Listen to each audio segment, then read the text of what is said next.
Sou peregrino aqui, em terra estranha estou, no reino. Bem-vindo ao podcast Estrangeiros e Peregrinos. A mensagem de hoje será apresentada por Dennis Allen.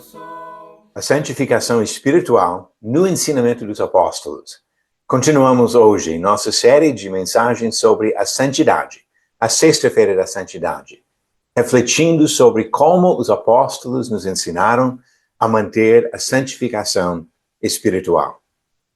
Todos que procuram servir a Cristo hoje valorizam o ensinamento apostólico. Em Atos capítulo 2, versículo 42, descobrimos que os primeiros cristãos, aquelas 3.000 pessoas batizadas no dia de Pentecostes, seguiam a doutrina dos apóstolos. Diz, versículo 42, e perseveravam na doutrina dos apóstolos e na comunhão, no partir do pão e nas orações. Eles entendiam que esta mensagem pregada pelos apóstolos foi de fato o evangelho de Jesus Cristo. Mateus capítulo 28 relata para nós as últimas instruções que Jesus deu aos apóstolos antes da sua ascensão. E diz Jesus em Mateus 28, versículos 18 e 19, toda a autoridade me foi dada no céu e na terra. Portanto, vão e façam discípulos de todas as nações, batizando-os em nome do Pai e do Filho e do Espírito Santo. Depois, no versículo 20, ele acrescenta, ensinando-os a guardar todas as coisas que tenho ordenado a vocês. Os apóstolos ensinavam o que Jesus ensinava.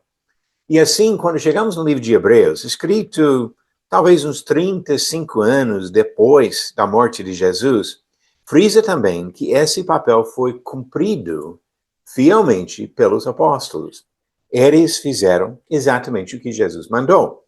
Hebreus capítulo 2, versículo 3 diz, como escaparemos nós se não levarmos a sério tão grande salvação? Esta, tendo sido anunciada inicialmente pelo Senhor, depois nos foi confirmada pelos que a ouviram, os apóstolos. Os apóstolos ensinaram que os outros precisavam seguir seu ensinamento, a mensagem que pregavam e o exemplo da vida deles. Paulo falou bastante sobre isso quando escreveu aos Coríntios, uma igreja que estava cheia de problemas e complicações, chamando essas pessoas a imitar o exemplo que ele dava. 1 Coríntios capítulo 4 diz no versículo 16, portanto, eu peço a vocês que sejam meus imitadores. E depois no capítulo 11 do mesmo livro, ele diz no versículo 1, seja meus imitadores, como também eu sou imitador de Cristo. Então, seguir os apóstolos é seguir a Cristo, porque eles estavam relatando, comunicando ou transmitindo o que aprenderam de Jesus. Esse é o sentido da palavra tradições que Paulo usa quando escreve aos Tessalonicenses, em 2 Tessalonicenses capítulo 2, versículo 15, assim, pois, irmãos, fiquem firmes e guardem as tradições que lhes foram ensinadas, seja por palavra, seja por carta nossa. Paulo e os outros transmitiram essas mensagens, e assim, tradições passadas de uma pessoa para outra, de Jesus aos apóstolos, aos ouvintes e leitores, e a nós. Os apóstolos sabiam que o seu trabalho seria temporário. Todos eles morreram. Mas antes de morrer, fizeram questão de comunicar por escrito as suas mensagens, justamente pensando em outras gerações que viriam depois. Pedro escreveu a sua segunda e última epístola, 2 Pedro capítulo 1, versículo 12 a 15, falando justamente sobre esta preocupação de deixar a mensagem registrada para outras gerações depois. Começando no versículo 12, ele disse, por esta razão, sempre estarei pronto para fazer com que vocês se lembrem destas coisas, embora já as conheçam e tenham sido confirmados na verdade que receberam. Também considero justo, enquanto estou neste tabernáculo, despertar essas lembranças em vocês, certo de que estou prestes a deixar o meu tabernáculo, como efetivamente nosso Senhor Jesus Cristo me revelou. Mas, de minha parte, me esforçarei ao máximo para que sempre, mesmo depois da minha partida, vocês se lembrem dessas coisas. Perceberam a ênfase que ele dá aqui, a ideia de lembrar das coisas? Ele não estava revelando novas doutrinas nessa altura, mas estava relembrando o povo das coisas já ensinadas por Jesus e pelos apóstolos. E sabendo que esta mensagem foi uma que foi revelada, transmitida, registrada, os apóstolos fizeram questão de avisar sobre o perigo de aceitar outras doutrinas, de se desviar da mensagem ou de distorcer a mensagem do Evangelho. Paulo escreveu aos Gálatas, em Gálatas capítulo 1, versículos 8 e 9, mas ainda que nós, ou mesmo anjo vindo do céu, pregue a vocês um evangelho diferente daquele que temos pregado, que esse seja anátema. Como já dissemos, e agora repito, se alguém está pregando a vocês um evangelho diferente daquele que já receberam, que esse seja anátema. Então não foi um processo de continuar revelando novas coisas séculos depois. A mensagem foi revelada, e assim ele diz que precisava ser respeitada. E quem não respeitasse esta mensagem teria que sofrer as consequências. Em 2 Tessalonicenses, capítulo 1, versículo 8, Paulo falou da vinda de Jesus para dar alívio para os fiéis, mas ele disse que Jesus, em chama de fogo, tomando vingança contra os que não conhecem a Deus e contra os que não obedecem ao Evangelho de nosso Senhor Jesus. E no capítulo 3, ele até alertou os cristãos que era necessário se afastarem de pessoas que recusavam obedecer a mensagem do Evangelho. O ensinamento dos apóstolos é fundamental para o serviço de qualquer pessoa que deseja estar em comunhão com Cristo. Pensando sobre esse assunto em termos práticos, sobre a nossa santificação espiritual, o que nós enfrentamos hoje é uma situação de muitos grupos religiosos ensinando doutrinas diferentes, adorando ao Senhor de formas completamente diferentes, algumas procurando seguir com mais cuidado o que o Novo Testamento fala, e outros desviando muito disso. Como que nós, hoje, podemos servir ao Senhor e manter a santificação espiritual que Deus deseja de nós? Existem hoje muitas denominações com suas próprias doutrinas e tradições e sistemas de liderança, de hierarquia. Se alguém participar de uma dessas denominações, feitas por homens, conforme doutrinas e tradições humanas, essa pessoa estaria imitando Jesus? Estaria imitando Paulo, que disse que nós devemos imitar o bom exemplo que ele deu? Voltando para 1 Coríntios, que eu já falei que Paulo escreveu para uma igreja que tinha suas complicações e problemas. Vamos ver o que ele disse sobre essa tendência partidária que já existia naquela época. Em 1 Coríntios capítulo 1, começando no versículo 10, Paulo escreveu: Irmãos, pelo nome de nosso Senhor Jesus Cristo, peço-lhes que todos estejam de acordo naquilo que falam, e que não haja divisões entre vocês. Pelo contrário, que vocês sejam unidos no mesmo modo de pensar e no mesmo propósito. Pois, meus irmãos, fui informado a respeito de vocês por alguns membros da casa de Cloé de que há brigas entre vocês. É firme ao fato de cada um de vocês dizer: eu sou de Paulo, eu sou de Apolo, eu sou de Cefas, eu sou de Cristo. Perceberam o problema? Eles não estavam falando a mesma coisa e fazendo a mesma coisa. E quando olhamos para as diversas religiões, denominações, até denominações que se dizem cristãs hoje em dia, não é a mesma coisa? Eu sou de Lutero, eu sou de Wesley, eu sou de Smith, etc, etc. E grupos diferentes ensinando doutrinas diferentes. O que Paulo disse? Nós não devemos seguir esses partidos, devemos seguir Jesus Cristo. E nos versículos seguintes ele até afirma: Foi Jesus que morreu por vocês. Jesus que foi crucificado por vocês. Sejam seguidores de Jesus.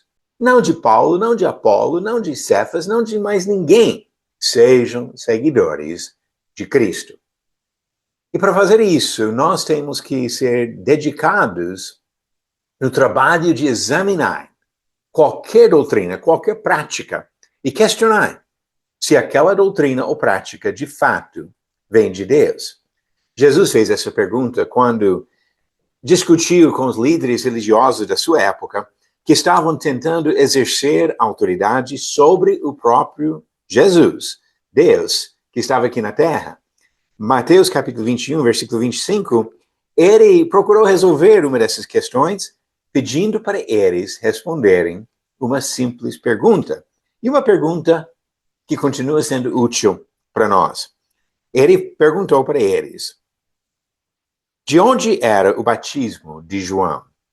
Do céu ou dos homens?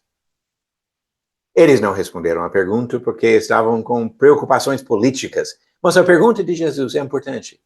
De qualquer doutrina, qualquer prática, podemos fazer a mesma pergunta. De onde vem? Do céu ou dos homens? E se é do céu, devemos aceitar. Se é dos homens, devemos rejeitar.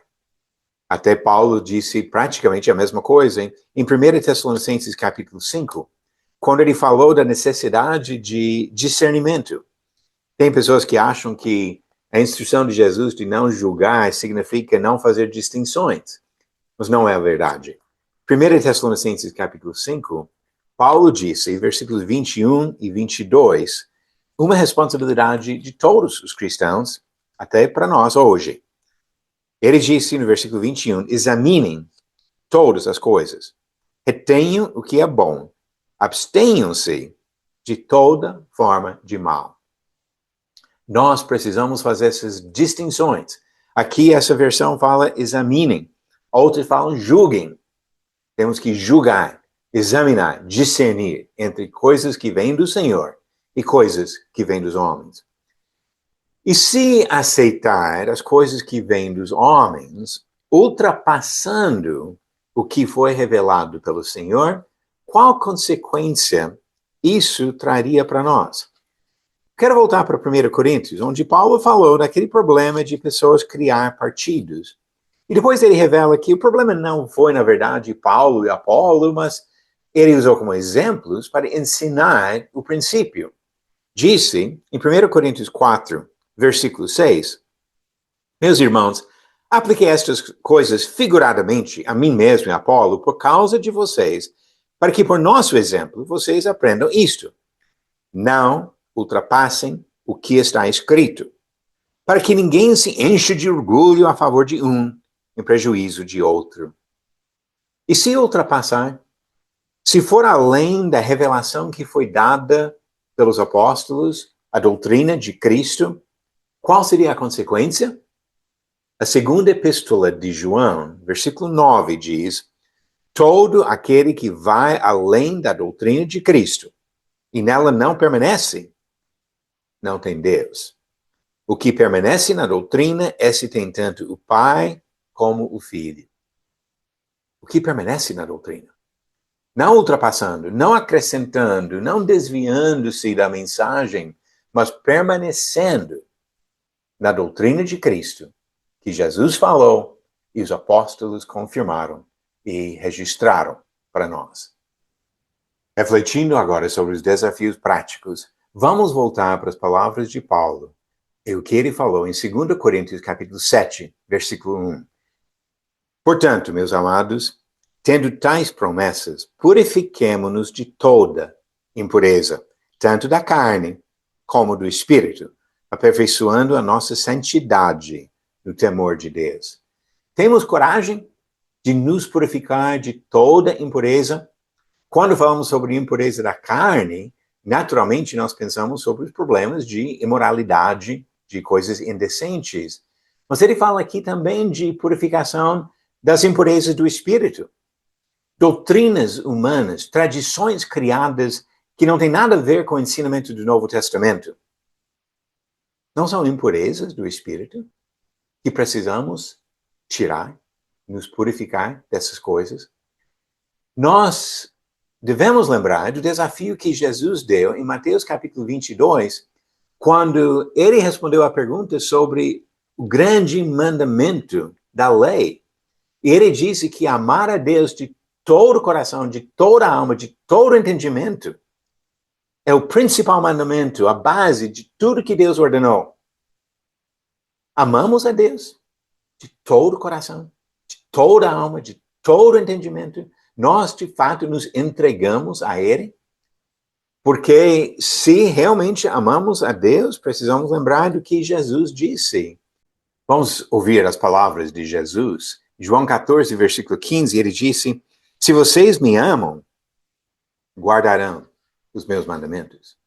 E no versículo 23, se alguém me ama, guardará a minha palavra, e o meu Pai o amará, e veremos para ele e faremos nele morada. Se amarmos a Jesus, guardaremos a palavra dele, e assim vamos ter comunhão com Jesus e com o Pai. Não é isso que nós desejamos? A comunhão com Deus para continuar andando com Ele, para estar eternamente na presença do Senhor. Temos que aceitar esses desafios de nos purificar das impurezas, de doutrinas humanas, amar a Deus com todo o coração e guardar a palavra de Jesus. Vamos aceitar o desafio de buscar a santificação espiritual, valorizando as palavras de Jesus, ou as palavras faladas enquanto ele estava aqui na terra, ou relatadas e registradas pelos apóstolos e outros para nos conduzir à comunhão com Jesus Cristo. A santidade espiritual é essencial para ter comunhão com nosso Senhor. Você está fazendo bem com as perguntas todos os dias, perguntas bíblicas, às vezes fáceis, às vezes mais difíceis. E a pergunta de ontem foi: quem foram os principais responsáveis para fazer as obras de confecção do tabernáculo? Alternativas: A, Josué e Caleb; B, Jeremias e Isaías; C, Bezalel e Aholiabe; ou D, Coré e Acã. E a resposta certa à pergunta: Bezalel e Aholiabe. Alternativa C. Conforme diz Êxodo capítulo 31, pegando um pouco de versículos 1, 2 e 6, o Senhor disse mais a Moisés: eis que eu chamei pelo nome Bezalel, filho de Uri, filho de Ur, da tribo de Judá. Escolhi Aholiabe, filho de Aizamaque, da tribo de Dan, para trabalhar com ele. Os homens principalmente responsáveis pelas obras do tabernáculo e seus móveis. E hoje a pergunta vem do Novo Testamento, do ensinamento de Jesus, a famosa parábola do semeador. Qual dos seguintes tipos de solo não faz parte da parábola do semeador? As palavras podem ser um pouquinho diferentes de uma tradução para outra, mas dá para entender. Alternativas: A, solo rochoso; B, solo espinhoso; C, solo encharcado; ou D, solo bom.